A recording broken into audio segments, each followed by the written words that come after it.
Memasuki abad ke-20, muncul sebuah semangat untuk meningkatkan emansipasi bangsa dan kesadaran untuk melawan dan menciptakan sebuah negara yang merdeka dan dalam proses tersebut, paham-paham ini memiliki andil besar dalam meningkatkan kesadaran dan sikap nasionalisme.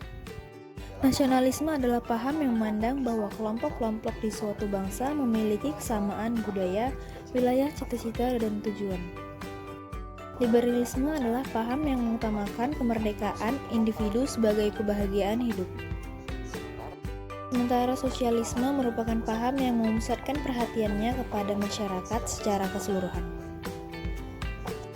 Islamisme merupakan sebuah cita-cita manifestasi dari prinsip Islam mengenai pentingnya persatuan dan kesatuan antar umat Islam di seluruh dunia. Dan demokrasi merupakan suatu pemerintahan yang berasal dari rakyat, oleh rakyat, dan untuk rakyat. Selanjutnya kita akan membahas mengenai periode perkembangan nasionalisme di Indonesia. Secara umum, periode perkembangan nasionalisme di Indonesia terbagi atas periode awal perkembangan. Periode ini, Gerakan Nasional Indonesia diwarnai dengan perjuangan untuk memperbaiki situasi sosial dan budaya. Kemudian, kedua ada periode nasionalisme politik. Dalam periode ini, Gerakan Nasionalisme di Indonesia mulai menyinggung bidang politik untuk mencapai kemerdekaan Indonesia. Periode radikal. Periode ini, Gerakan Nasionalisme di Indonesia ditujukan untuk mencapai kemerdekaan. Selanjutnya, periode pertahanan. Dalam periode ini, Gerakan Nasionalisme di Indonesia lebih modern dan penuh pertimbangan.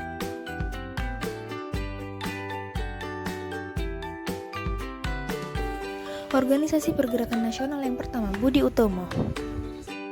Organisasi Budi Utomo berdiri atas inisiatif Wahidin Sudirohusodo yang ingin meningkatkan martabat bangsanya melalui kegiatan pendidikan dan pengajaran. Pada tahun 1906, ia bertemu dan berdiskusi dengan para pelajar Stovia di Jakarta. Dari ide Wahidin Sudirohusodo inilah, pada 20 Mei 1908, para pelajar Stovia tersebut mendirikan perkumpulan yang diberi nama Budi Utomo. Sutomo dipilih sebagai ketua dari Budi Utomo. Hari lahirnya Budi Utomo diperingati oleh bangsa Indonesia sebagai Hari Kebangkitan Nasional. Seiring berjalannya waktu, Budi Utomo mengalami kemunduran. Hal itu disebabkan adanya perbedaan orientasi antara golongan tua dengan golongan muda. Setelah Kongres pertama, Budi Utomo didominasi oleh golongan tua atau golongan pria. Mereka memutuskan untuk membatasi jangkauan gerak Budi Utomo hanya pada Jawa dan Madura dan tidak melibatkan diri dalam kegiatan politik. Atas perkembangan tersebut, banyak anggota Budi Utomo dari kaum golongan muda merasa kecewa. Seiring dengan tekanan terhadap pergerakan nasional oleh pemerintah Belanda, pada tahun 1935, Budi Utomo bergabung dengan organisasi pergerakan lainnya yang membentuk Partai Indonesia Raya.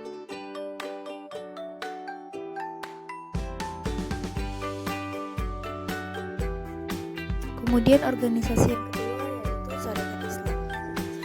Organisasi ini berlandaskan Islam yang semula bernama Sarekat Dagang Islam, yang didirikan oleh Haji Samanhudi di Surakarta pada tahun 1911.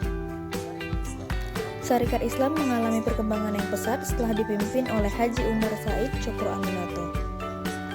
Dalam sebuah pidatonya, Cokro Aminoto menegaskan bahwa tujuan Sarekat Islam adalah memperkuat basis ekonomi kaum pribumi agar mampu bersaing dan membebaskan ketergantungan ekonomi dari bangsa asing.